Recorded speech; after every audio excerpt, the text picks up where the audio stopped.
Comienzo con la sesión de presentación del libro El Santo Rosario en Sonetos. Están aquí los autores, el autor de los poemas, de los sonetos, Luis García Ares, amigo entrañable de la casa, y también el dibujante, digamos, el autor de las ilustraciones, Jesús María Navas.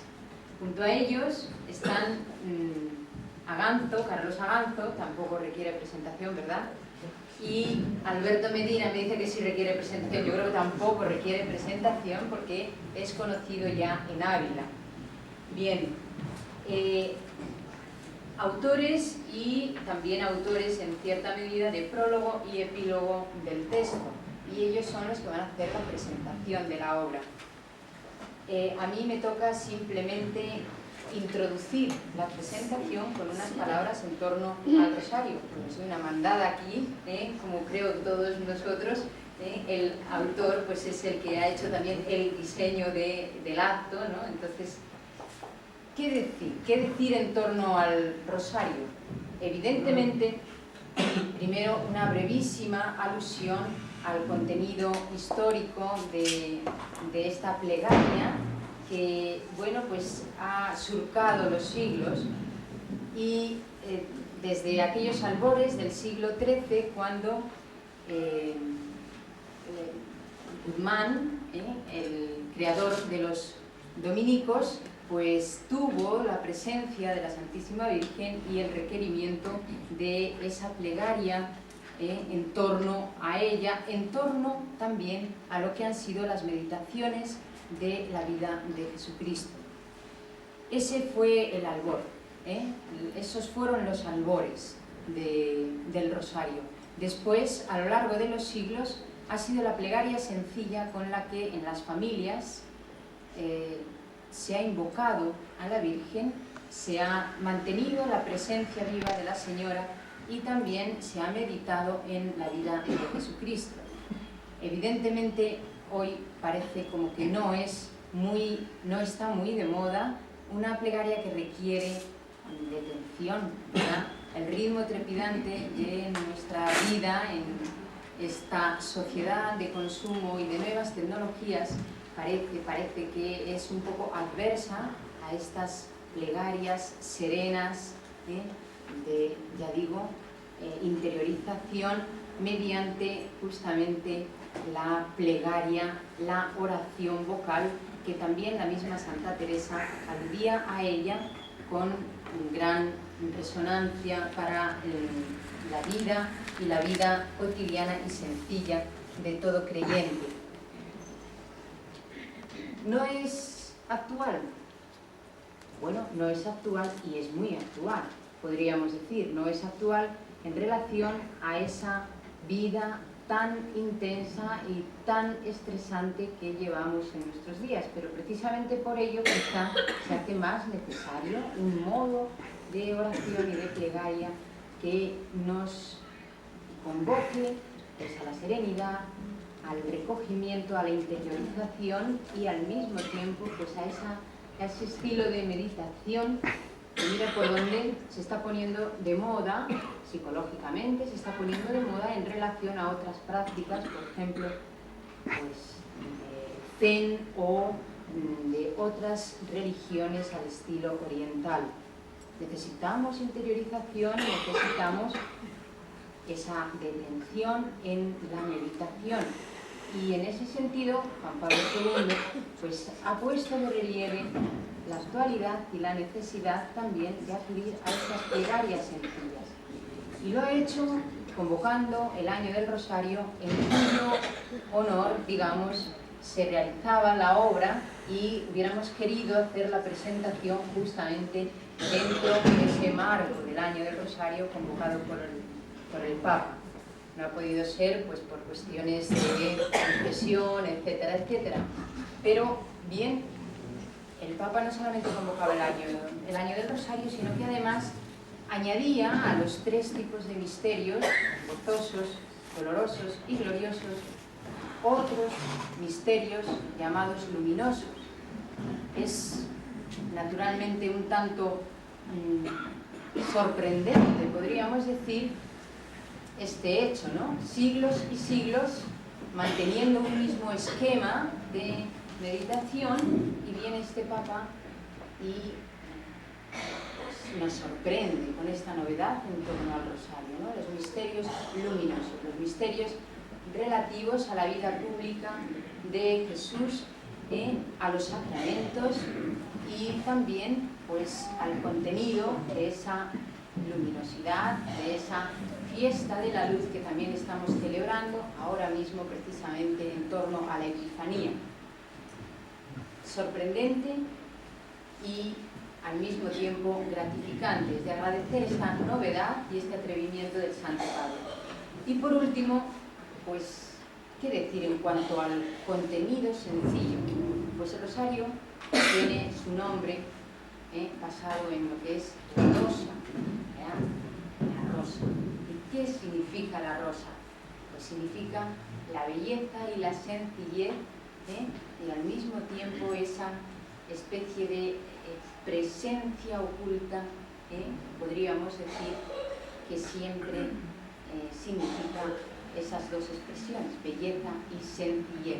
Al mismo tiempo, podríamos decir que el rosario, en esa presencia oculta, que significa la Virgen María, en torno a la vida de Jesús y en torno a la vida del cristiano, pues es similar a la presencia de la rosa, a la presencia de un ramo de flores en un contexto familiar y concreto. Eso es lo que significa la madre.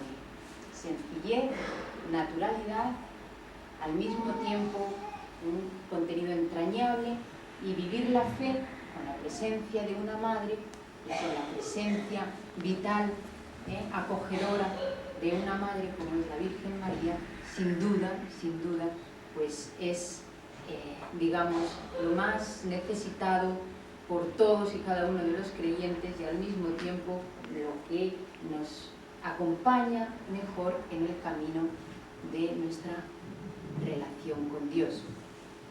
Pero ya creo que me he pasado además del tiempo, ¿no? Ya dejo la palabra a los autores del texto y los autores del prólogo y epílogo, que resaltan, sin duda, tanto en esas breves palabras prologando o concluyendo el texto, como en los sonetos y en los dibujos, resaltan precisamente la riqueza del Santo Rosario.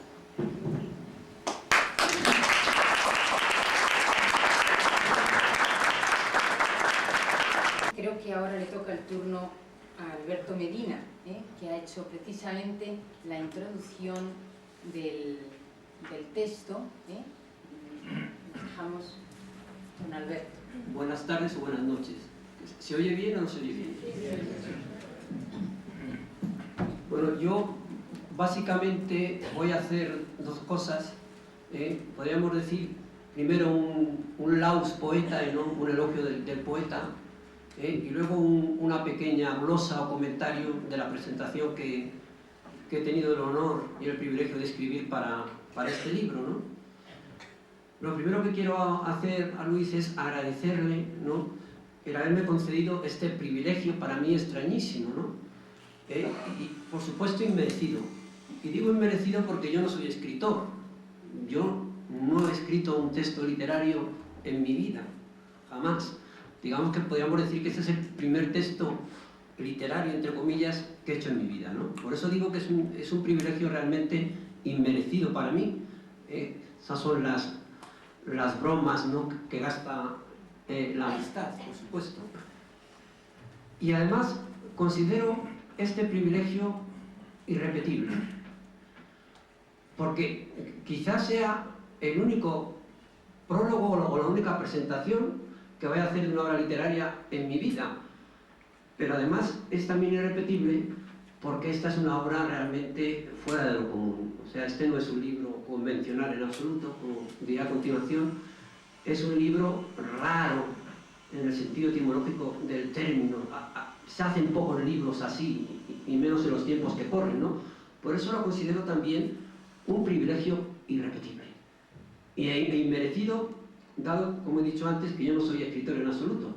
Yo como dice Luis en los agradecimientos, me califica perfectamente. Soy profesor y filólogo, pero no soy escritor. Y desde luego, escritos literarios no he hecho en mi vida. Bueno, voy a hacer una pequeña confesión que Luis conoce perfectamente y que yo creo que eso es la primera vez que se dice. Miento, he escrito un soneto en mi vida, un soneto, qué atrevimiento por mi parte, como correspondencia indigna a un soneto que me dedicó él, maravilloso como todos los que escribe. Él me dedicó un soneto magnífico y entonces yo pues tuve el atrevimiento de corresponderle con un soneto, y yo creo que es la única vez que he escrito un poema en mi vida. Yo a él se lo he comentado, pero como veis es un bagaje muy escaso. Bueno, esta es una obra rara, es una obra extraña. Yo la he definido, y aquí hago una cita literal, como un raro fruto del bien, la belleza y el desprendimiento. Es un fruto raro, porque frutos de esta naturaleza escasean normalmente, y es un fruto del desprendimiento.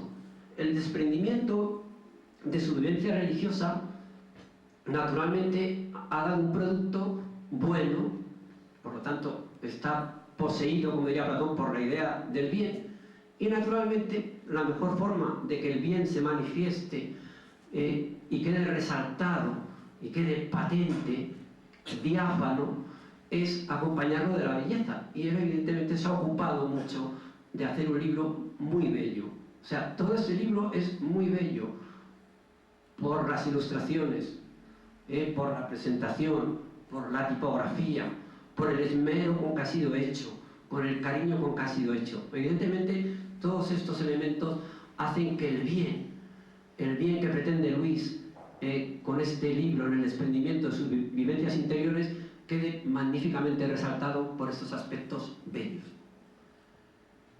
Y naturalmente es un libro no convencional, no es un libro normal. Se editan muy pocos libros como este. Es rarísimo ver un libro de esta naturaleza. Como a propósito de esto, ya voy a comentaros esta frase que me parece reveladora de lo que yo pienso que es este libro.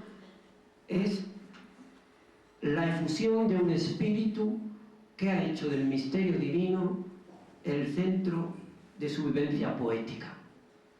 Esto es lo que es este libro. Luis García Ares es una persona que tiene una vivencia religiosa muy fuerte y no quiere quedarse con esa vivencia dentro de sí. Quiere desparramarla por los lectores y por las personas que lo conocen. Es, por lo tanto, una efusión, en el sentido etimológico del término. Es un derramamiento de sus vivencias. Y naturalmente es una persona que está asombrada por el misterio divino del cristianismo. El cristianismo es una religión de misterio divino, y eso a él le tiene completamente asombrado. Y naturalmente esas vivencias no se las queda dentro de sí, sino que las saca fuera de sí porque quiere compartirlas con las personas. Esto realmente es lo que es este libro que tenemos aquí. Podríamos decir entonces que Luis es una persona doblemente entusiasmada. Me vais a permitir esta pequeña pedantería de profesor de griego. Es una persona entusiasmada en el doble sentido. Me retiro un poco, ¿no? Es que me dice aquí mi mujer que me retiro un poco, ¿no? Es doblemente, es una persona entusiasmada en el doble sentido del término. Su vivencia religiosa se apodera de él de tal manera, es lo que significa entusiasmado, la divinidad se apodera de él y entonces siente la necesidad, cuando está poseída por esa vivencia religiosa, digamos, de comunicarla y compartirla con los demás. Y al mismo tiempo, en cuanto poeta, es una persona entusiasmada en el sentido pagano del término. Es una persona que está poseída por la divinidad. La divinidad es la que habla por él, es la que le inspira. Pero esto ya sería el segundo concepto de entusiasmado. Es una persona entusiasmada en el sentido del poeta. Está poseído por la divinidad y la divinidad habla por él. pero me parece más importante el primer sentido de entusiasmado. Yo creo que él estará de acuerdo que para él es mucho más importante el primer sentido de entusiasmado que el segundo sentido de entusiasmado. La obra está centrada en la figura de la Virgen. La Virgen, digamos, se la conoce bajo dos advocaciones contradictorias a primera vista. Es la gloriosa y la dolorosa. Es la mujer que ha recibido la gloria mayor del mundo. Dios la ha considerado merecedora de una gloria impresionante, pero para conseguir esa gloria tiene que sufrir mucho. Por eso es la Stabat Mater dolorosa, es la madre dolorosa que sufre continuamente. Es decir, Luis ve a la Virgen, como digo yo en el prólogo en sus alegrías y en sus pesares, en esta doble vertiente de sus alegrías y sus pesares. Estas alegrías y estos pesares, la piedad religiosa cristiana las ha plasmado en los misterios del Santo Rosario. Esos son realmente los misterios del Santo Rosario. Las ha plasmado esos dos aspectos de la Virgen gloriosa, la Virgen gloriosa de los textos medievales y la Virgen dolorosa. Pues Luis ha profundizado en estos dos aspectos y los ha puesto en relación con nosotros, naturalmente también, con el ser humano. ¿Y Luis cómo contempla este misterio asombroso? Pues me vais a permitir aquí que lea un pasaje revelador de la presentación en donde se ve con claridad cómo contempla Luis este misterio que le causa asombro total y absoluto.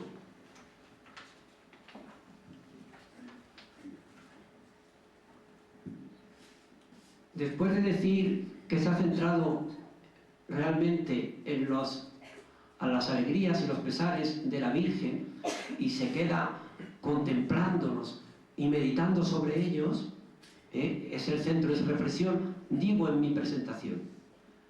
Y de su mirar asombrado y reverente, de su íntima reflexión sobre tan excelso e incomprensible misterio, han nacido 20 espléndidos sonetos para meditación y deleite de espíritus sosegados y al mismo tiempo inquietos, que buscan sin descanso un diálogo con Dios que los seres humanos suelen hoy rehuir.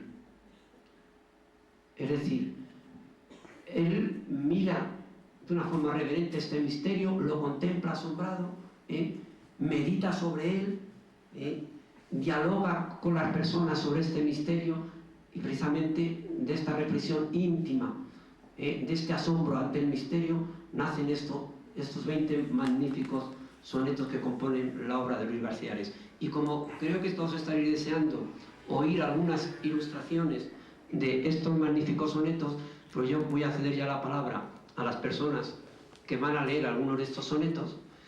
Y solamente os digo que a mí personalmente me gustaría que en el coloquio algunos de ustedes y nosotros interviniéramos y profundizáramos un poco en estas cuestiones, pero creo que sería realmente revelador y grato que ustedes intervinieran y hicieran algunas preguntas, sobre todo a Luis, que es el autor de la obra, incluso también al dibujante, que realmente es el que, digamos, son las dos personas que más han aportado a la obra con mucha diferencia. Yo creo que sería interesante que hicieran ustedes unas preguntas al autor sobre la obra y al ilustrador sobre sus magníficas ilustraciones. Ya cedo la palabra a la persona o las personas que van a leer algunos sonetos.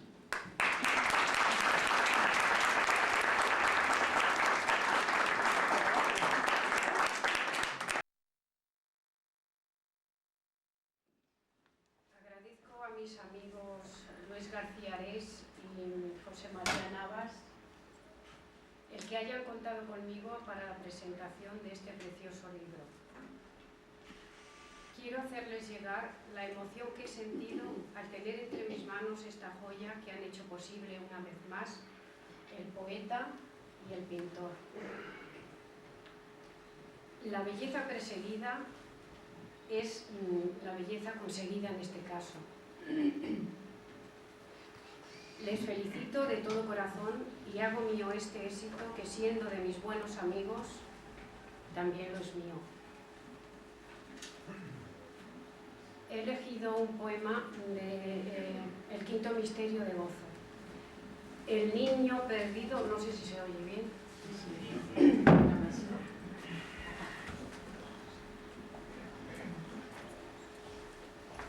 El niño perdido y hallado en el templo.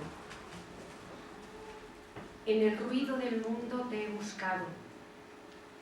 ¿Y qué he encontrado en él sino egoísmo? En vez de hallarte a ti, me hallé a mí mismo, como en un fiel espejo reflejado. Allí no estabas tú. Y ya cansado por la vacua ilusión del espejismo, entré dentro de mí hacia el abismo de mi propio interior, templo sagrado. En soledad y en paz tomé conciencia de un amor, de sí mismo quinta esencia, al margen de los años y los días. Y que estabas tú allí se hizo patente, cuando vi que entre tanta y tanta gente, desde el templo interior, me sonreías.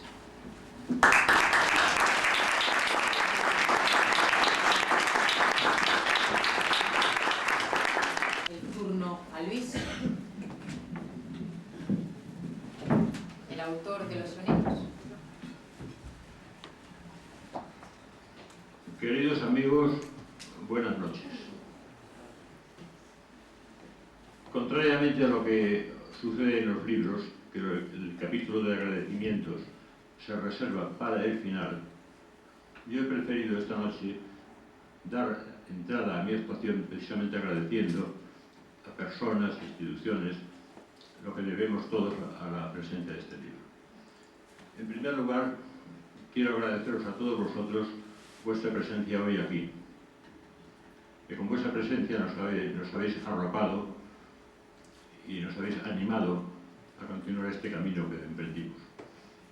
Después, no quiero dejar de mencionar a mi hermano Félix García Ares, al que la mayor parte de vosotros conocisteis. Ya por voluntad del Señor no está con nosotros, se pasó a otra vida, pero sí puedo decir que sin su colaboración, moral sobre todo, y material también, este libro nunca hubiera aparecido. Y hubiera quedado, como tantos proyectos del hombre, en una serie de ideas, de proyectos, de lo haré, no lo haré, pero nunca hubiera llegado a existir. Mi hermano desde el principio me animó a hacerlo y yo he cumplido su voluntad. Después, también quiero agradecer profundamente a esta institución tan simpática de las Cruzadas de Santa María, que voluntariamente nos han cedido hoy este local. Pudiéramos haberlo hecho en otro sitio quizá más amplio, pero yo pienso que para un libro que trata fundamentalmente de honrar a la Virgen, no hay otro local como este, como el de las Cruzadas de Santa María. También quiero dar las gracias a mi buen amigo Jesús María Navas, aquí presente, que ha realizado toda la ilustración del texto, desde el principio hasta el final, que la ha hecho desinteresadamente y que se ha unido a mí en el proyecto de honrar a nuestra Madre. Muchas gracias, Jesús María. A Alberto, que me presenta aquí, a Carlos Aganto, autores de la introducción y del epílogo, a Teresa Beltrán, recitadora de los sonetos, a mi hija Beatriz, también recitadora de los sonetos, a Alicia por todo este trabajo informático que está desarrollando, y por último, no quiero prescindir de ello, a la imprenta Marcam, de aquí de Ávila, que en un tiempo relativamente breve ha dado de sí todo lo posible y ha hecho esta maravilla de impresión. A todos ellos, muchas gracias.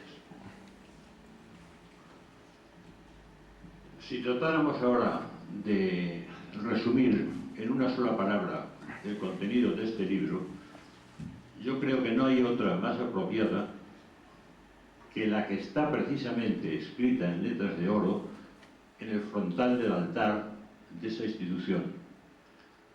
en la capilla, pone exinanibit.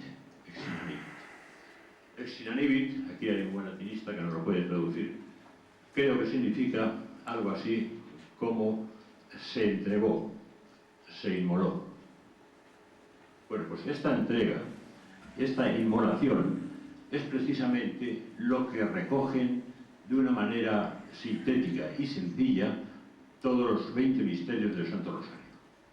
Comenzando por el misterio de gozo, con la encarnación de nuestro Señor. Y aquí me vais a permitir un pequeño paréntesis, porque este misterio de la encarnación de nuestro Señor es un misterio tan increíble, tan sobrenatural, tan fuera de nuestras mentes, que como leía yo hace poco, es un misterio que casi hace perder la fe, de puro grandioso que es.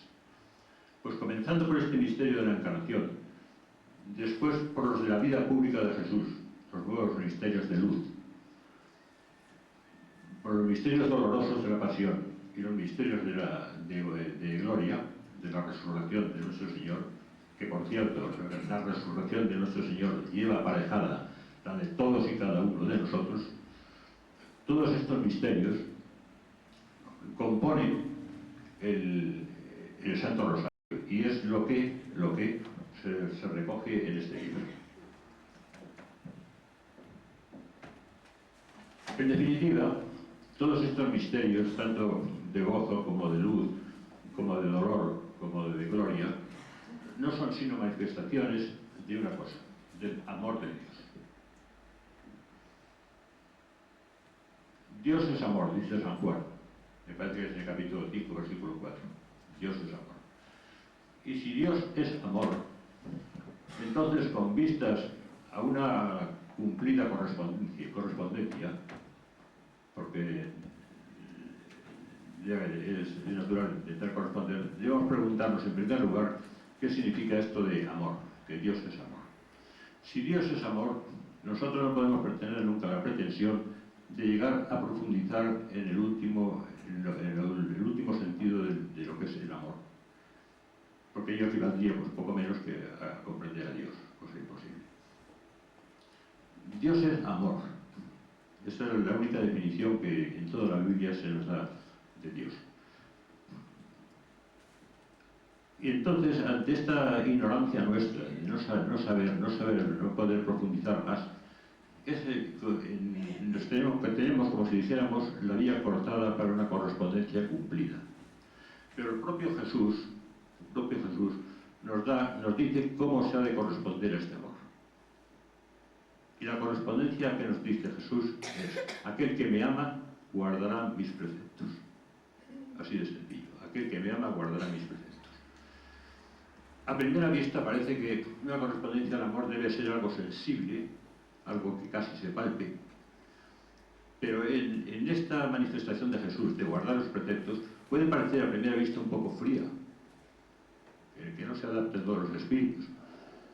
Pero sin embargo ahí tenemos la palabra del Señor que no puede fallar. Aquel que guarda sus preceptos es el que verdaderamente le ama. Sería muy bonito sensibilizar el amor, en fin, pero esto no está en nuestro alcance y puede ser causa de desviaciones, como ocurrió en los iluminados en el siglo XVI. Nosotros nos debemos de conformar únicamente con ir por una espiritualidad más seca que la que propugnaba San Juan de la Cruz, limitarnos a guardar los preceptos del Señor, y en eso estaremos manifestando una correspondencia al amor de Dios. Pero el propio Jesús, que conoce como nadie la naturaleza del hombre por la vertiente humana de su divinidad, nos propone un camino mucho más asequible a nosotros, un camino que no es puramente tan seco como el anterior, es sencillamente el de la veneración y la honra de su propia Madre, la Virgen Santísima. Aquí sí que podemos explayarnos e incluso llegar casi a un amor sensible hacia esta mujer extraordinaria. Bueno, pues este libro, en definitiva, recoge los 20 sonetos, 20 manifestaciones del amor divino, y nos invita, como dice el sumo pontífice de ahora, a remar mar adentro, que significa profundizar en nuestra fe. Este es el verdadero sentido de remar mar adentro. Evidentemente, para escribir este libro, sin que ello suene a ninguna autoalabanza, se requiere haber profundizado en el mar interior propio. Pero como ahora nos decía Alberto hace un momento, no puede quedarse en el mar interior propio. Esto sería puro egoísmo y no trascendería. Si remamos mar adentro, debemos luego de remar hacia la sociedad en que nos ha tocado vivir.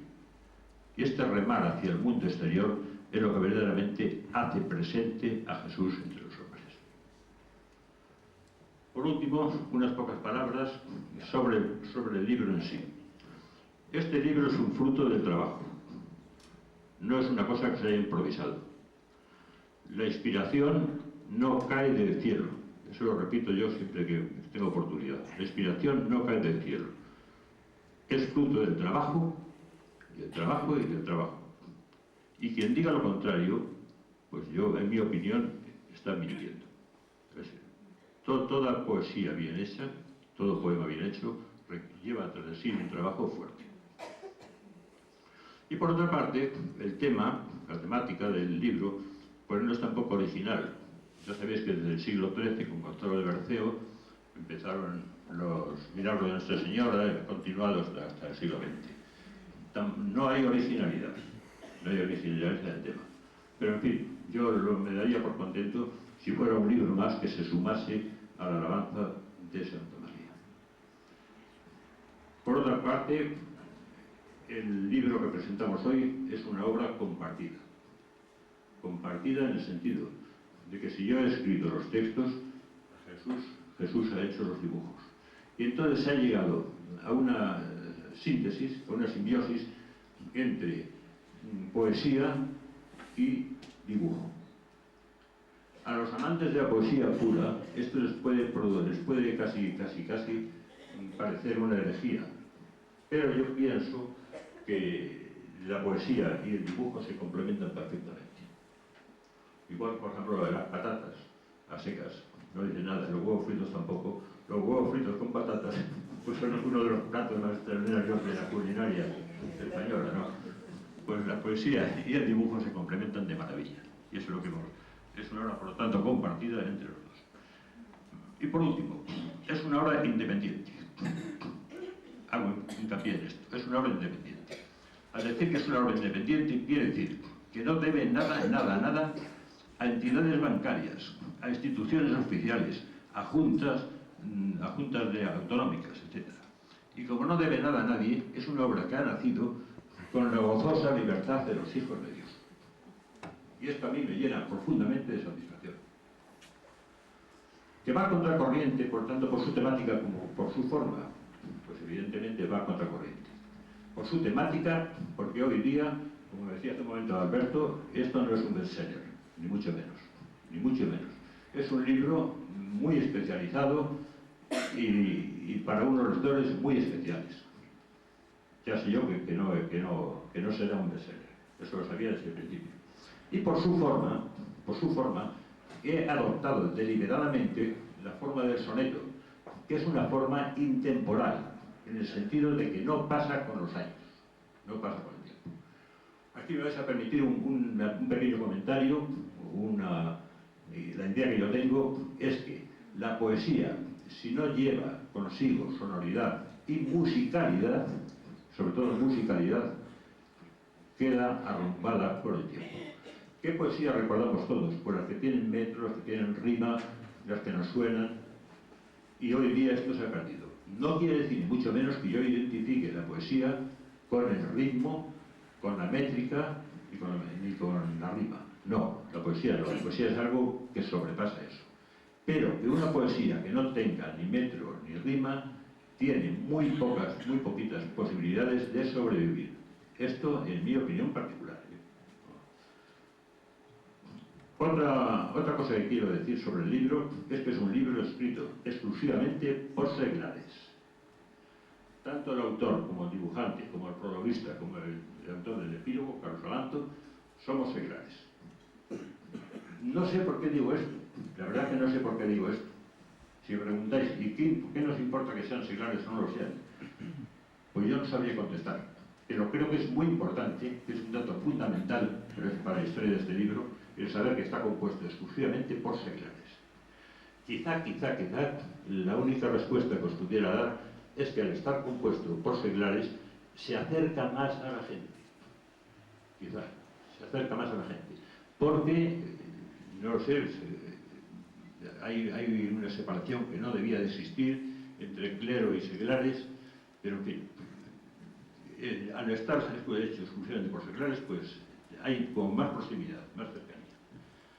Y por último, pues es una obra completa.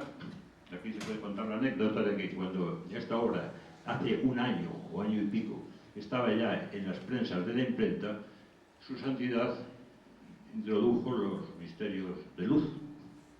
Y entonces se planteó el problema de qué hacer.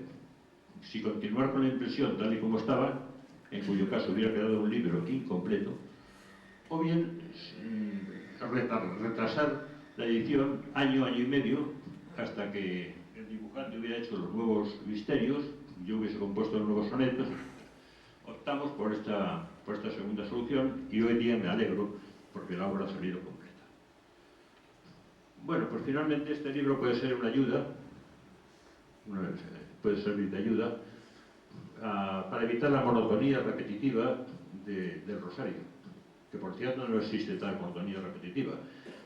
El Santo Padre hace poco en una carta apostólica que ha escrito dice que tanta alabanza a la Virgen, siempre igual, Ave María, Ave María, Ave María, pues que él lo compara al te quiero de los novios, que por muchas veces que se lo digan uno a otro, y aunque siempre sean las mismas palabras, siempre les suenan nuevas. Esto es lo que dice el Santo Padre. Bueno, pues si nosotros a Santa María diciendo lo mismo, estamos haciendo una manifestación de amor hacia la Madre y de paso hacia el Hijo. Y finalmente unas palabras para el rosario en sí. El rosario se ha tomado siempre como una oración mariana. Esto no es cierto. El rosario es una oración centrada fundamentalmente en la cristología. Recordar el instrumento con el que rezamos, que empezamos con el crucifijo, recordamos todas las etapas de la vida del Señor y acabamos con el crucifijo. Y finalmente, ya para que lo sepáis todos, el libro fue presentado, supongo que habrá sido presentado ya al sumo pontífice por Paloma Gómez Borrero. Me pidió un ejemplar con la promesa de que ella misma se le iba a entregar. Entonces, se le dimos hace ya medio mes o más y es de suponer que haya llegado al manos. Pues muchas gracias a todos y después de escuchar la lectura del segundo y tercer soneto, vamos a ceder la palabra a Jesús María Navas y a Carlos Agarto. Gracias.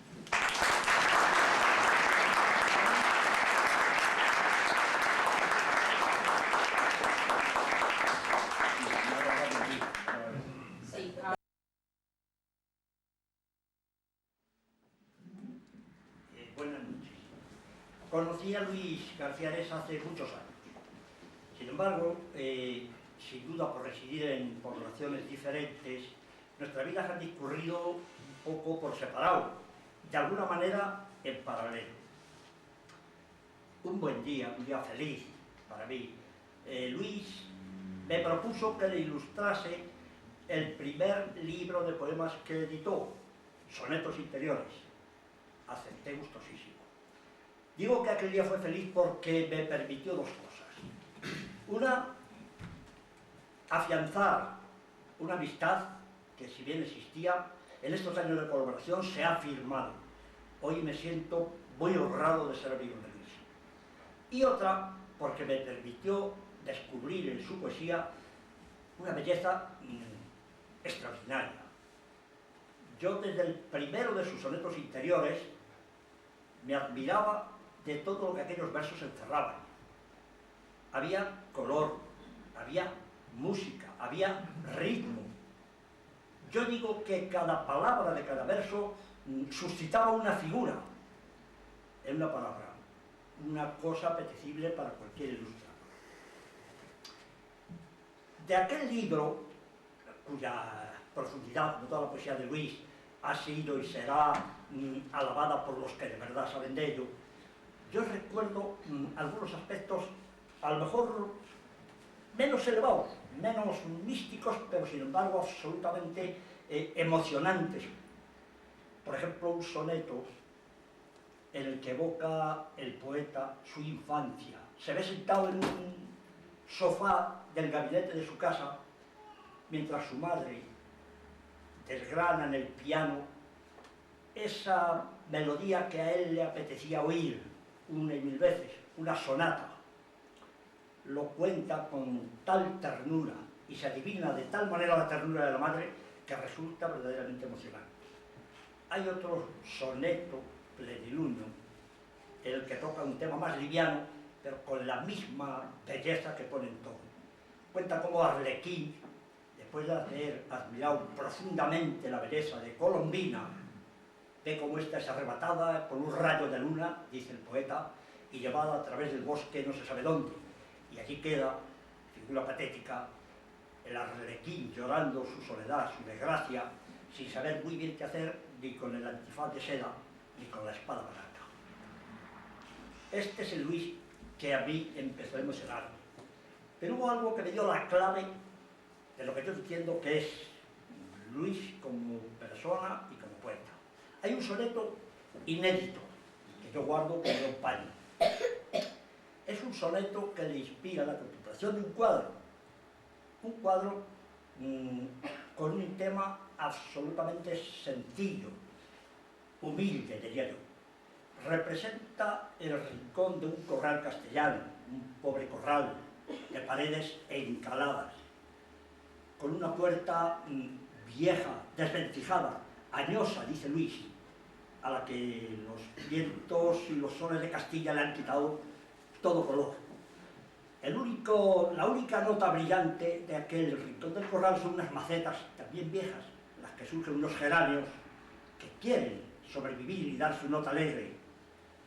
Lo que el pintor pretendía en aquel cuadro era representar de alguna manera la luz hiriente sobre aquellas paredes enjalbegadas, rotas aquí y allá por unos desconchones que ponían en descubierto los adobes. Luis aprecia en ese cuadro que hay algo, que hay una belleza latente, la canta de una manera bella, pero llega más lejos. Llega más lejos porque recomienda cariñosamente al poeta. Agradece al Señor un don tan bello, primicia de su luz, pobre destello de otra luz que veremos algún día. Ahí está Luis. Hay quien pasa ante las cosas y ve en ellas cosas.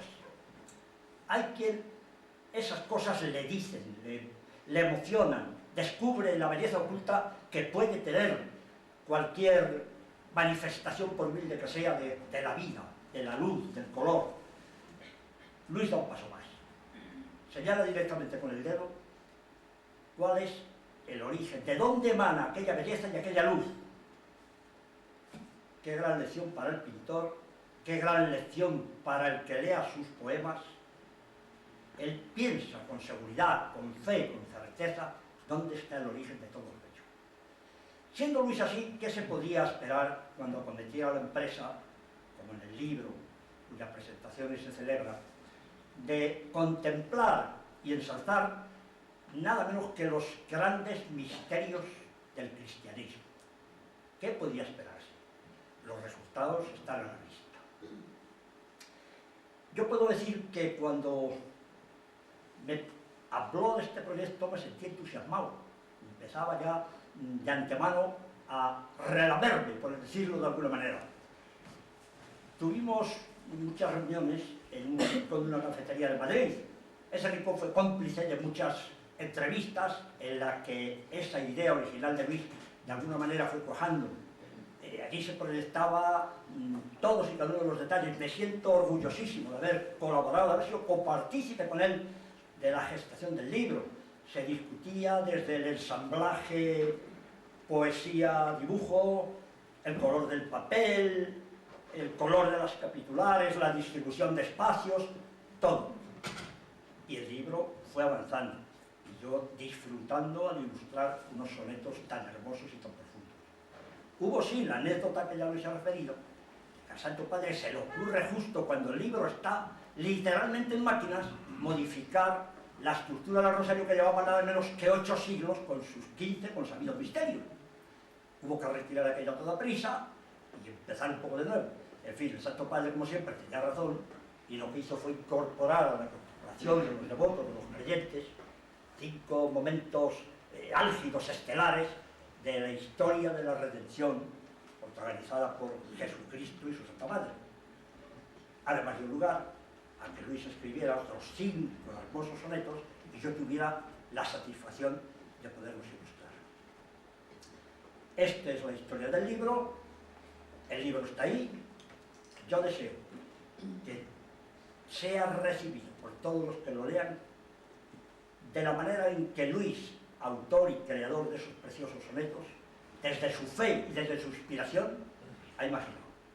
Y quiero agradecerle a Luis la oportunidad que me ha dado de participar, siquiera sea en mínima parte, con mi granito de arena, en ese canto a María, que es en definitiva la esencia de este libro.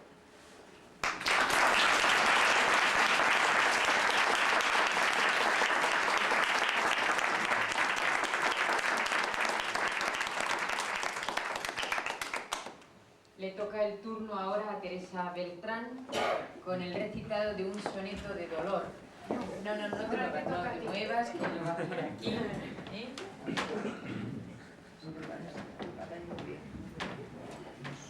Ahora Carlos Aganzo, el autor del epílogo.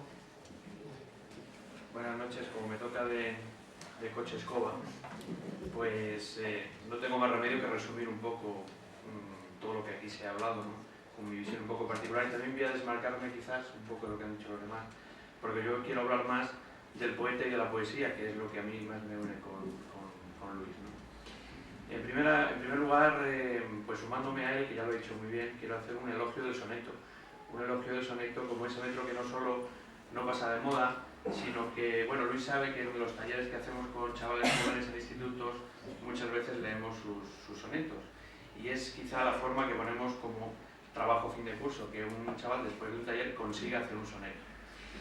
Los sonetos además, y el que los escribe lo sabe muy bien, Luis es un gran sonetista, tiene gran parte de todo lo que hemos estado hablando, es decir, tiene un trabajo, como él dice, hay que seguir sus preceptos, ¿no? Pues aquí él tiene que seguir los preceptos del soneto, pero curiosamente toda esa cerrazón, todo ese trabajo obligatorio, toda esa rima, todas esas sílabas que nos obligan y que nos van cambiando muchas veces, ¿no? Produce un final, casi siempre lo habéis escuchado cuando estaban leyendo pues Teresa o Beatriz, pues produce una liberación, produce una especie de salida, ¿no? Al final todos esperamos llegar al final del soneto, sabemos cuándo va a llegar y hay una especie de liberación ahí, ¿no? de catarsis, partiendo de un sistema muy cerrado y muy complicado, ¿no? Yo conozco los sonetos de Luis desde hace mucho tiempo. Tuvimos el honor de publicar un soneto a su hermano Félix, precisamente, que él también lo ha mencionado, que creo que es extraordinario. Y doy fe, porque no sé hacerlo yo, de lo difícil que es hacer el soneto. Pero además creo que es una fórmula absolutamente moderna, completamente moderna. No solo no pasa el tiempo por ella, sino que te puedes expresar con una libertad absoluta, a pesar de lo difícil. En segundo término quiero hablar del poeta, quiero hablar de Luis García Ares, ¿no? Él ya ha hecho una especie de poética o una especie de lo que él cree que es la poesía. Yo creo que estoy bastante cerca de lo que él dice, en el sentido de la música, en el sentido de muchas cosas, pero sobre todo yo creo que lo que más me gusta de la poesía de Luis, y esto está en este libro, es siempre esas ganas que él tiene de ir más allá. Mientras que existe una poesía que es del arte por el arte, muy común, que es muy común y que se ha hecho, no es de ahora, gusta decir que es de ahora porque se dice, pero no es verdad, se ha hecho siempre. Hay otra corriente poética que pretende, a través de la poesía, ir un poco más allá. Y a Luis García Ares lo encontramos en esta corriente. Y finalmente, pues quiero hablar un poquito también de lo que es el libro, que es lo que hoy presentamos aquí. El libro, que como os he dicho, es una conjunción de palabra y de ilustración. Yo ni sobra ni falta, creo que están perfectamente unidas y se ve que son dos personas que han trabajado muy juntas y muy cerca, y además estoy de acuerdo totalmente en que es enriquecedor que se haya tenido que cambiar el libro, no solo porque ganamos 5 sonetos, que es verdad que los ganamos, sino porque ha habido una coordinación aún mayor y una cercanía aún mayor, ¿no? Y este libro segundo, por así decirlo, porque existe un primer libro, es aún más rico y más enriquecedor. Después también abundar en algo que también ha explicado perfectamente María Jesús, lo de la belleza y la sencillez, y lo del sentido de la palabra y la oración. A mí una de las cosas que más me sorprendió leyendo a Santa Teresa de Jesús es cuando ella dice que aprende a rezar leyendo machaconamente los libros de oración. Pues esto a alguien que piense, a un filósofo por ejemplo, pues le resultaría extraño, porque piensa que el pensamiento es libre y que él puede acceder al pensamiento, a la oración, a la comunicación como él quiera, libremente, que no existe un método. Sin embargo, curiosamente, es tan extraordinaria la fuerza de la palabra que nos permite adentrarnos en mundos que nos parecen imposibles, simplemente a lo mejor repitiendo muchas veces una palabra, aunque no estemos hablando aquí de una pura repetición, pero simplemente repitiendo una palabra. Es tan extraordinaria su fuerza, la fuerza del verbo, de la palabra humana, es tan fuerte que nos permite trasladarnos a otra dimensión. Y esto nos ocurre constantemente cuando leemos los sonetos de Luis. Empezamos a escuchar una cosa y terminamos en otro sitio. Y yo lo recomiendo a quien lo lea, veremos cómo va cambiando, y son las palabras las que nos trasladan. Por supuesto, él no está solo y, como muy bien dice, pues es una herencia muy importante. Aquí tenemos a Santa Teresa y a San Juan de la Cruz, pues que están en esta misma línea. Y en esa misma línea no lo olvidemos también de sencillez y de comunicación, porque no olvidemos que San Juan elige canciones populares para estar muy cerca de la gente, que es de lo que se trata, para expresar cosas muy grandes con palabras aparentemente muy sencillas, muy pequeñas, muy sonoras, muy cantarinas, muy de andar por casa. Santa Teresa de andar por casa también continuamente, pero detrás de las cuales se esconden muchísimas cosas. Pues yo, esa fuerza o ese descubrimiento, ese desvelamiento, ¿no?, que tenemos detrás de la palabra, misterio es otra palabra que se utiliza mucho, que utilizamos mucho los poetas, pues lo he sentido leyendo estos versos de Luis. Por último, también quiero destacar otra cosa que también él ha dicho y que es muy importante, que es su independencia. Escribir es muy difícil, escribir sonetos es difícil y medio, publicar es difícil, ya diría, y 3/4, muy difícil. Y lanzar el libro y exponerlo para que después pues toda la gente lo vea, lo juzgue, lo lea, es de una valentía que me parece increíble. Y solamente puedo decir que me siento muy orgulloso de estar en este libro y animarle a Luis, animarte a que sigas haciendo versos como estos. Muchas gracias.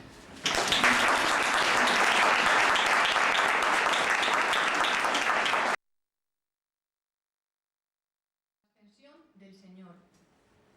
¿Hacia dónde ascendiste, Maestro amado? Me resisto a pensar que fuese un cielo incapaz de albergar bajo su velo al propio autor por el que fue creado. ¿En dónde, pues, Señor, te has ocultado? ¿Por qué te fuiste así de aqueste suelo? Contempla con qué pena y desconsuelo te vimos alejar de nuestro lado. Algo, empero, Señor, dentro me advierte que al fondo de mi ser has descendido y que solo ascendiste en apariencia. Porque es verdad, yo ya no puedo verte, pero a mi corazón le has concedido el sentir en su centro tu presencia.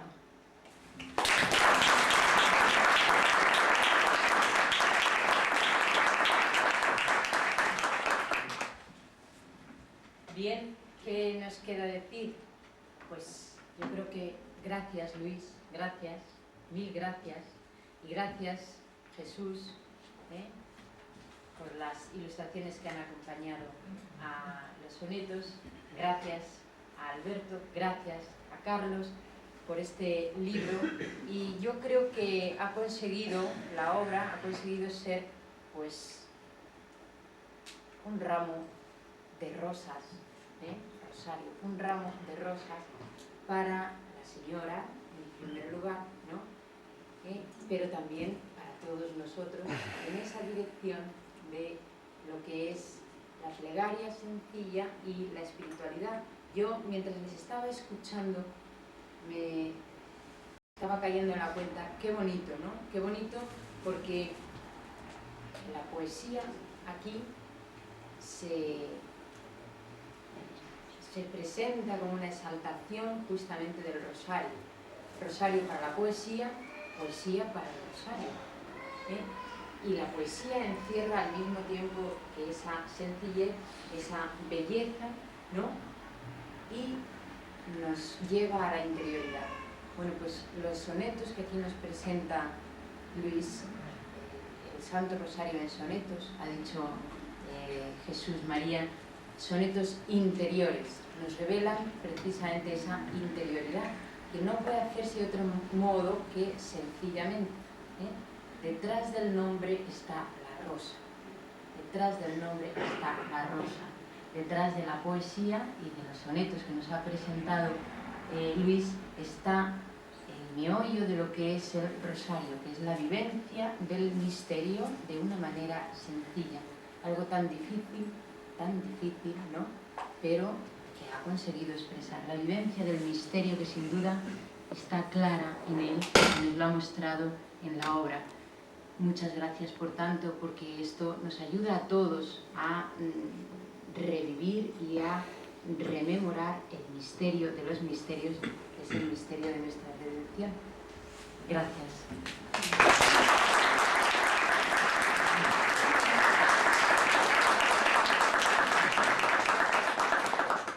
Antes ha dicho Alberto, y es costumbre en esta casa, y creo que es un foro muy apropiado, la importancia del coloquio, del diálogo, acerca de la presentación, acerca del libro, quienes lo hayan podido leer. Entonces se abre un espacio de coloquio para las preguntas o las intervenciones que quieran.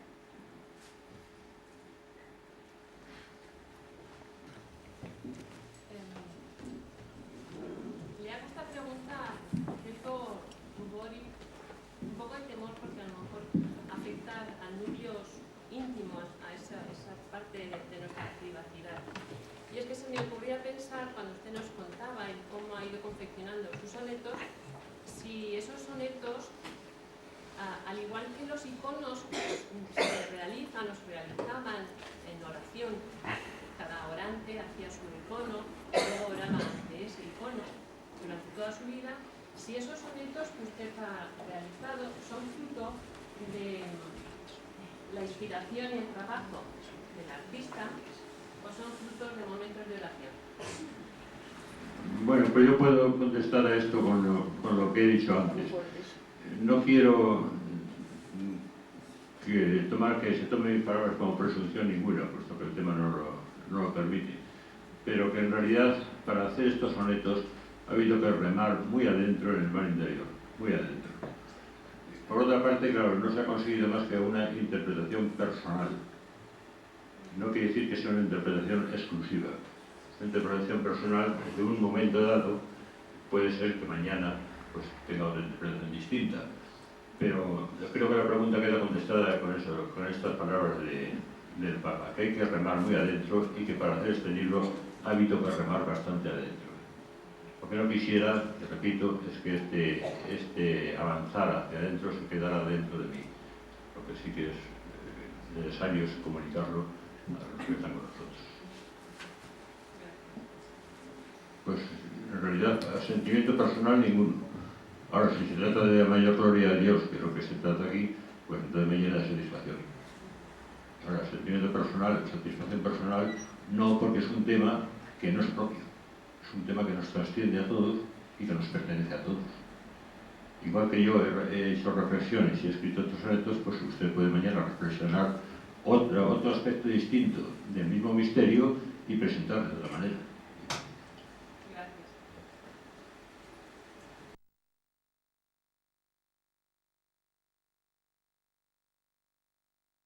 Que hables con el Señor y que hables del Señor para todos, compartiendo tus vivencias. Muchas gracias, Rosa.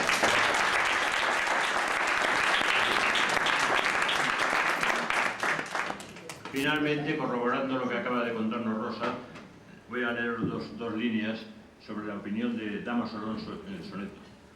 Dice Dámaso Alonso: y pasarán los años y los años, irán modas, vendrán modas, y ese ser creado, tan complicado y tan inocente, tan sabio y tan pueril, nada en suma, 2 cuartetos y 2 tercetos, seguirá teniendo una voz eterna para el hombre, siempre igual, siempre nueva, pero siempre distinta.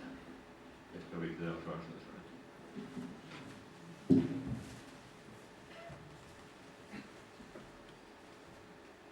¿Alguien más?